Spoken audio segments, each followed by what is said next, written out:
عن عمار رضي الله عنه أنه قال قال رسول الله صلى الله عليه وسلم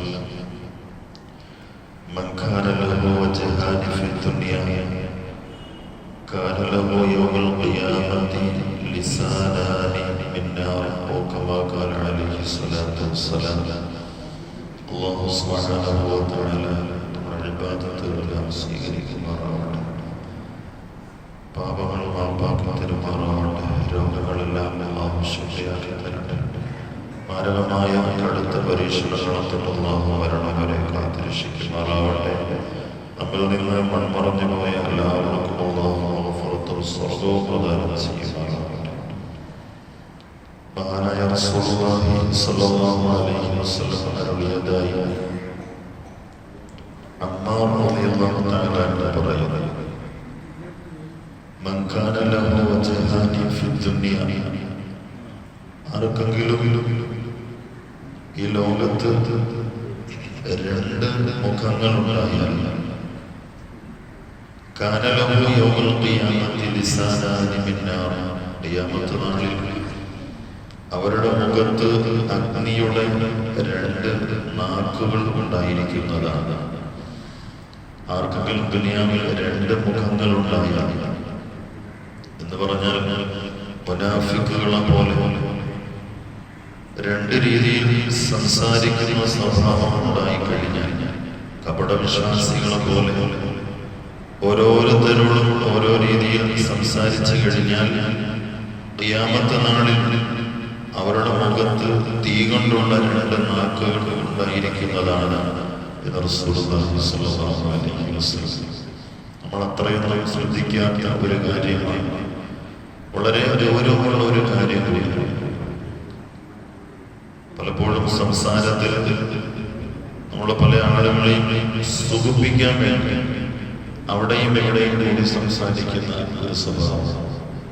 സംസാരിക്കുന്ന രീതി, സംസാരിക്കുന്ന കാര്യം ഒന്നാണ്, പക്ഷെ പലരോട് സംസാരിക്കുമ്പോൾ അത് മാറ്റി പറയുകയും രണ്ട് നിലപാട് സ്വീകരിക്കുകയും ചെയ്യുന്ന ആളുകൾ, ഇങ്ങനെ രണ്ട് മുഖമുള്ള ആളുകൾ എന്നാണ് ഹദീസിൽ പ്രയോഗിച്ചിട്ടുള്ളത്. വജ്ഹാനി ഫി ദുനിയ, ഈ ലോകത്ത് രണ്ട് മുഖമുള്ള ആളുകൾ. ഇതൊട്ടും ശരിയായ രീതിയല്ല. അതുകൊണ്ട് തന്നെ അതിന്റെ ഗൗരവം മനസ്സിലാക്കി തരാൻ വേണ്ടി മഹാനായ റസൂലുള്ളാഹി സ്വല്ലല്ലാഹു അലൈഹി വസല്ലം തങ്ങൾ പറഞ്ഞു, ഖിയാമത്ത് നാളിൽ അവരുടെ മുഖത്ത് തീ കൊണ്ടുള്ള രണ്ട് നാക്കുകൾ ഉണ്ടാവുന്നത്. പല ആളുകളെയും തൃപ്തിപ്പെടുത്തുന്നതിന് വേണ്ടി ഒരാളോടൊന്ന് പറയും, അതേ കാര്യം തന്നെ അപ്പുറത്തോട് ചേർന്ന് അത് മാറ്റി പറയും. ഇത് വളരെ ഗൗരവമുള്ള കാര്യമാണ്. ഇതുകൊണ്ട് നമുക്ക് യാതൊരു നേട്ടവും കാണുകയാണ്. വെറുതെ ഒരാളുടെ തൃപ്തിക്ക് വേണ്ടി പറയുന്ന കാര്യങ്ങൾ മാറ്റി പറയുക നമ്മൾ ശ്രദ്ധിക്കണം. എന്തിനാണ് ഇത്തരത്തിലുള്ള കാര്യങ്ങൾക്ക് വേണ്ടി നിൽക്കുന്നത് എന്ന് നമ്മൾ ഒരു നിമിഷം ചിന്തിച്ചതിന് ശേഷമാണ് ഇങ്ങനെയുള്ള കാര്യങ്ങൾ സംസാരിക്കാൻ എന്ന് റസൂലുള്ളാഹി സ്വല്ലല്ലാഹു അലൈഹി വസല്ലം തങ്ങൾ ഓർമ്മപ്പെടുത്തുകയാണ്. ഒരിക്കൽ മുആദ് റളിയല്ലാഹു തആല പറയുകയാണ്, ഞാൻ ചോദിച്ചു, യാ റസൂലല്ലാഹ്, നബിയെ, എന്നെ സ്വർഗത്തിൽ പ്രവേശിപ്പിക്കുന്ന ഒരു അമൽ എനിക്ക് പറഞ്ഞു തരുന്നത്, എനിക്ക് സ്വർഗത്തിൽ പോകാൻ വേണ്ടി ഒരൊറ്റ കാര്യം എനിക്ക് പറഞ്ഞു തരിക നബിയെ. റസൂലുള്ളാഹി സ്വല്ലല്ലാഹു അലൈഹി വസല്ലം തങ്ങൾ പറഞ്ഞു, നീ അല്ലാഹുവിൽ വിശ്വസിക്കുക, നീ അല്ലാഹുവിൽ വിശ്വസിക്കുക, അതുപോലെ തന്നെ നല്ല കാര്യം പറയുക, നല്ലത് പറയുക, നിനക്ക് പ്രതിഫലം എഴുതപ്പെടുന്നതാണ്. നല്ലത് പറഞ്ഞാൽ നിനക്ക് പ്രതിഫലം എഴുതപ്പെടും. നീ ഒരു കാരണവശാലും മോശം പറയരുത്, തിന്മ പറയരുത്. അങ്ങനെ നീ പറഞ്ഞു കഴിഞ്ഞാൽ നിനക്കതിൻ്റെ പേരിൽ ഒരു കുറ്റം, ഒരു പാപം എഴുതപ്പെടും എന്ന് റസൂലുള്ളാഹി സ്വല്ലല്ലാഹു അലൈഹി വസല്ലം. നമ്മൾ വളരെ ശ്രദ്ധിക്കേണ്ട ഒരു അവയവമാണ് നാവെന്ന് പറയുന്നത്.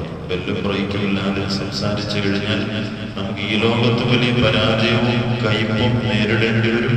നാളെ ആഖിറത്തിൽ അതിനേക്കാൾ ഗൗരവകരമായ പല കാര്യങ്ങൾക്കും നമ്മൾ വിധേയരാക്കപ്പെടും. അതുകൊണ്ടാണ് സംസാരം ശ്രദ്ധിക്കണം, നാവും ശ്രദ്ധിക്കണം എന്ന് റസൂലുള്ളാഹി സ്വല്ലല്ലാഹു അലൈഹി വസല്ലം തങ്ങൾ അവിടുത്തെ സഹാബാക്കളോട് പോലും പറഞ്ഞിട്ടുണ്ട്.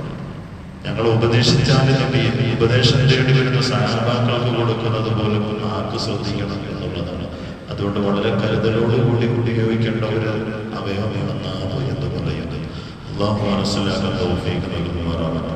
സുബ്ഹാനല്ലാഹി വബിഹംദിഹി സുബ്ഹാനക അല്ലാഹുമ്മ വബിഹംദിക അഷ്ഹദു അൻ ലാ ഇലാഹ ഇല്ലാ അൻത അസ്തഗ്ഫിറുക വഅതൂബു ഇലൈക്.